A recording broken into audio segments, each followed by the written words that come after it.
إلهي، لا حول لي ولا قوة إلا بك، ولا نجاة لي من مكاره الدنيا إلا بعصمتك.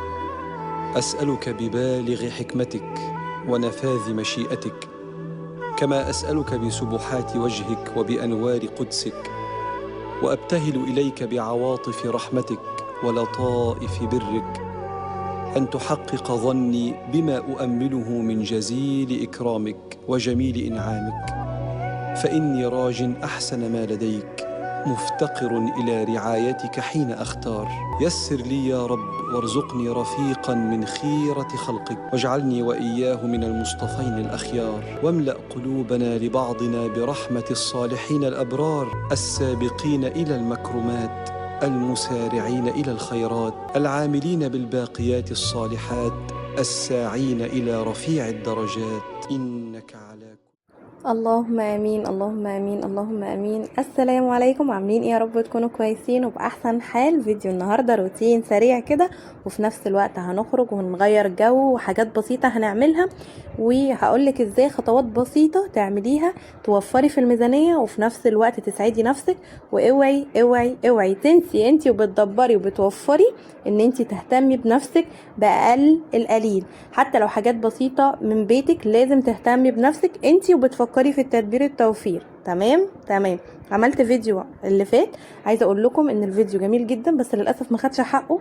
اتمنى ان انتوا تشوفوه لان هو فعلا فيه افكار حلوه وافكار تخليكي كده تركزي مع نفسك ان انتي تدبري وتوفري وفي نفس الوقت تاخدي بالك وتهتمي بنفسك. يا ريت ترجعوا للفيديو اللي فات، هتستفادوا منه ان شاء الله. نبدا فيديو النهارده ونقول اللهم صل وسلم وزد وبارك على سيدنا محمد وعلى اله وصحبه اجمعين. بصوا بقى، بما اننا بنقول نوفر، عايزه اقول لكم ان من التركات اللي بوفر فيها هو ان احنا طالما طبخنا طبخه محترمه لازم نطبق وراها طبخه عاديه او طبخه تلم الدنيا كده وتلم الميزانيه شويه، علشان ما يبقاش الاسبوع كله بتاعك عباره عن لازم اطبخ فراخ او لحمه او سمك او الاكلات اللي هي بتاخد من الميزانيه جدا.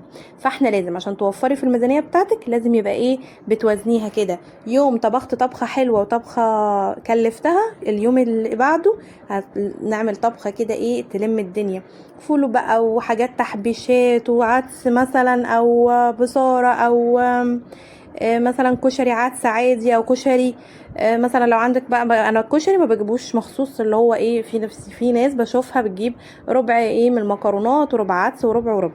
لا، انت بتجمعي من اللي عندك. انت مثلا بتجيبي عدس بجبه، اخد منه شويه مكرونه، بقيها من الكيلو ابقي شويه مكرونه مثلا اللي هي الاسباجيتي، ابقي منها شويه مكرونه قلم، ابقي منها شويه في الاخر ابص الاقي نفسي مجمعه مجموعه مكرونه اروح عامله بيها، يبقى انا عملت اكله ببلاش، حرفيا ببلاش. كمان الاكله بتاعت النهارده عدس اسهل منه مفيش، وكمان في نفس الوقت مش مكلف زي الاكلات التانية. فانت هتعملي اكله كده واكله كده، هتوازني ما بين ده وده عشان توفري وتلمي الدنيا كده وتلمي مصروف الشهر بتاعك او مصروف الاسبوع على حسب ما بتاخدي. كل ده هيلم معاكي الميزانيه. تمام. عايزه اقول لكم ان هنا انا بحط الملح، رشه ملح كده على البتنجان. هيوريكم ازاي الميه بتاعته بتنزل بتخليه ما بيشربش الزيت، حتى لو بيشرب شويه صغيرين بس الباقي بتقدري تستفيدي منه. وهوريكم كمان ان هو اتبقى منه يا دوبك حمرت فيه بطاطس، يا دوبك زودت البطاطس شويه زيت صغيرين. فتركات بسيطه كده بتوفر معاكي وبتلم الدور. تمام. تاني تركة معايا هتوفر لك في الميزانية وتوفر في المجهود، هو من اساسيات اي مطبخ او اي تلاجة ان انت تعملي اساسيات موجودة ما تستغنيش عنها. هتنقذك في وقت زنقة، فطار عشاء، ومنقذ كمان من الولاد عايزين ناكل، عايزين جعانين يا ماما وانت لسه ما خلصتيش الاكل. تعملي ايه؟ لازم يبقى عندك مخبوزات بانواعها بقى تعمليها في البيت. شرط ان انت تعمليها في البيت لان مهما جبتي من بره مش هيكفيكي وهتخرم الميزانيه وهتبوظ الدنيا معاكي. ليه؟ اتعلمها حتى لو ما بتفشل منك او ما جربتي وما نفعتش، جرب مره واتنين وتلاته وشوف وصفه، واليوتيوب مفيش اكتر منه واكتر من وصفاته دلوقتي. ولازم تجربي مرة واتنين وعشرة وتعملي مخبوزات بأنواعها، وجربي دي مرة وتفشل مرة وهتنجح معاكي ما تقلقيش. وكمان أول مرة يمكن بتيجي وبتضرب وبتبقى كويسة جدا. فما تقلقيش، اعملي المخبوزات في البيت، هتديكي كمية. كيلو واحد دقيق لو جبتيه هيدي معاكي كمية، وفي نفس الوقت هتوفري على دماغك. ممكن فطار هنفطر ايه؟ لو ما عندك كيك او حاجة، هتعملي كيكة مع كوباية لبن او كوباية شاي وخلاص كده فطروا. حد كمان عايز يتعشى او حد جعان وفي وسط اليوم، بص تلاقي بتوفر معاكي دخلتك المطبخ. فعندك المخبوزات بانواعها، عندك الرز بلبن، عندك الكيك، البليله. ناس كتير نسيت البليله وفوائدها العظيمه جدا، قد ايه فوائدها حلوه. القمح الكامل، ان انتي توكلي الولاد كمان حاجه مغذيه. يا سلام كمان لو بقى باللبن. تمام. فانت كده انت بتعملي حاجات مفيده للولاد، وفي نفس الوقت ان انت بتخفي من عليكي دخله المطبخ والمجهود بتاع ان انا 24 ساعه الولاد بيبقوا قاعدين في البيت، بالذات في الاجازه جعانين عايزين ناكل عايزين حاجه يتسلوا فيها. فالحاجات دي كلها توفر معاكي ميزانيه وفي المجهود. رقم 3، عايزه اقولك ان رقم 3 ان انت تجهزي اكلك قبلها بيوم. ملوخيه، تقعدي قدام التلفزيون انت والولاد ويقطفوا معاكي وتقعدوا ترغوا تتفرجوا على فيلم حلو، هتعملي ذكريات حلوه وفي نفس الوقت بتعملي شغل البيت. الولاد بيروقوا معاكي وبينضفوا معاكي، انت واقفه معاهم بتهزروا بتضحكوا بتعملي حاجه. كل دوت توفير للمجهود ليكي، وفي نفس الوقت انت بتعملي شغل بيتك. هتيجي تاني يوم هتعملي كمية مثلا من ملوخية او حاجة، اعمليها وفرزيها. فانت كده وفرتي في الميزانية وفي نفس الوقت وفرتي في المجهود.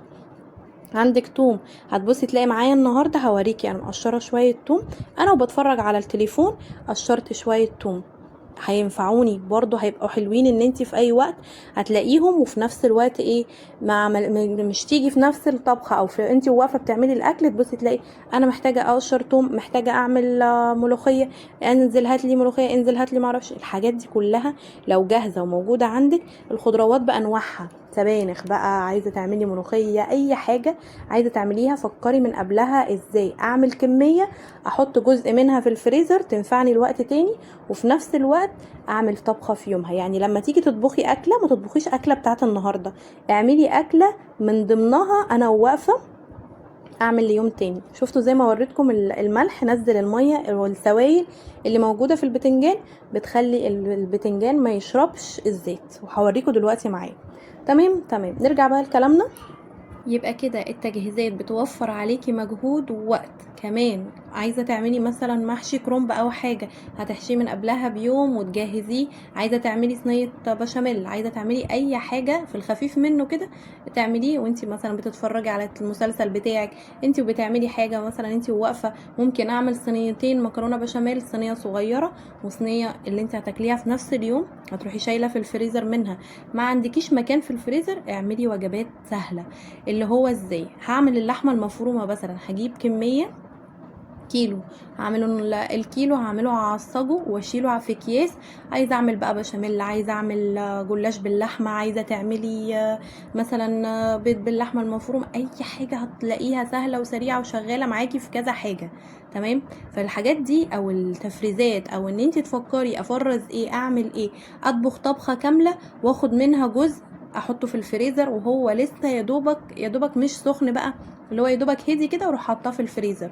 هتبصي تلاقي ايه الاكياس دي منقذه، هتنقذك وفي نفس الوقت هتوفر مجهود معاكي.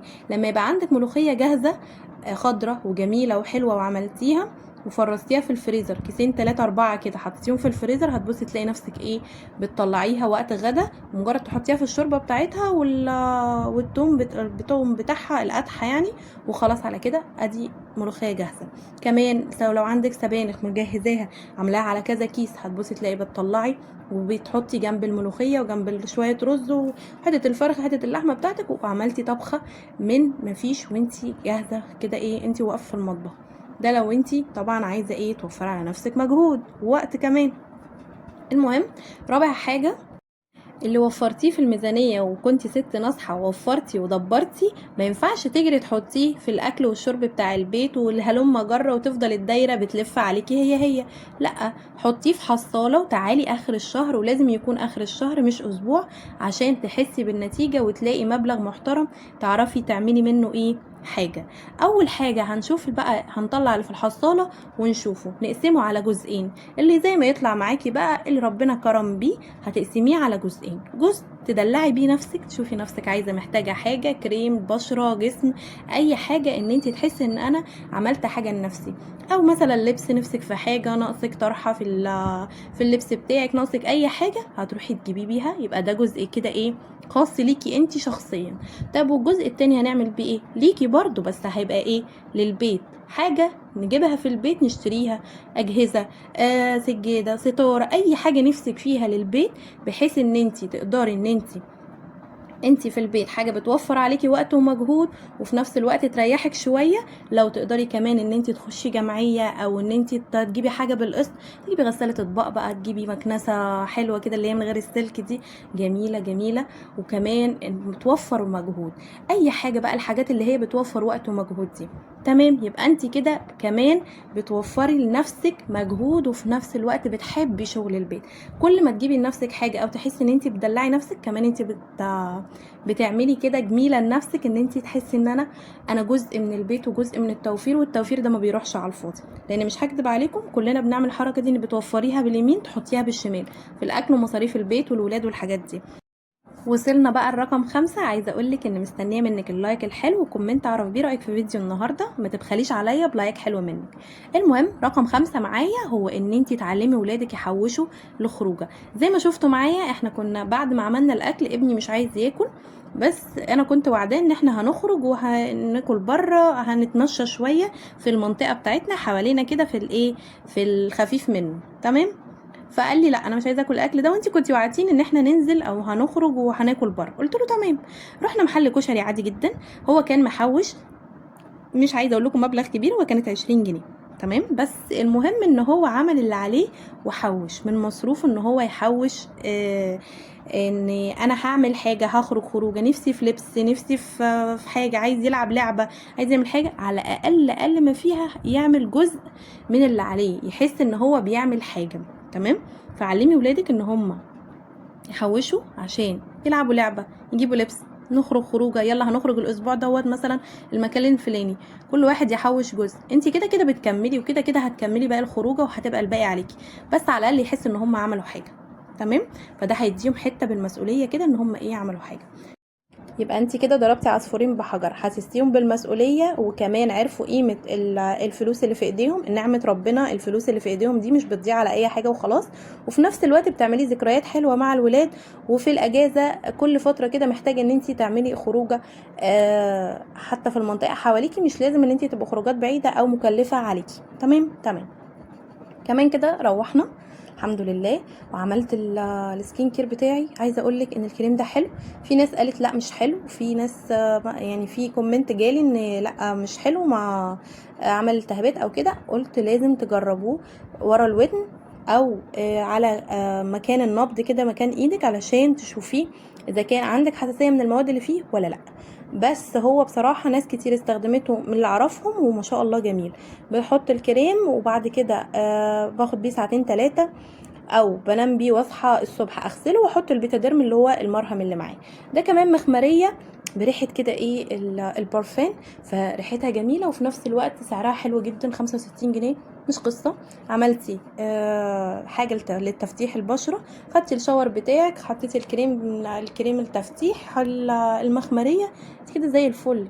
خلاص كده اليوم خلص، وانتي عملتي لنفسك بقى حاجه مفيده ليكي، وعملتي حاجه كده ايه تحسسك ان الحمد لله انا اخدت كل الجهات. يعني ما تجيش على ناحيه على حساب ناحيه، ماما في البيت حاجه، وانتي تدلعي نفسك حاجه تانية، دي حاجه ودي حاجه، تمام. اتمنى الفيديو يكون عجبكم، واتمنى يكون استفدتوا منه، وان ما تنسيش نفسك في المدعكه بتاعه الامومه والبيت والمسؤوليات. لازم المدعكه دي يبقى لينا جانب فيها كده. المهم كان اخر اليوم بقى الحمد لله عملت الاكل لزوجي العزيز وتعشينا، والحمد لله كان يوم زي الفل. يا رب ايامكم كلها تبقى سعيده. اتمنى الفيديو يكون عجبكم، واتمنى يكون استفدتوا منه. متنسوش تعملوا لي لايك. باي باي.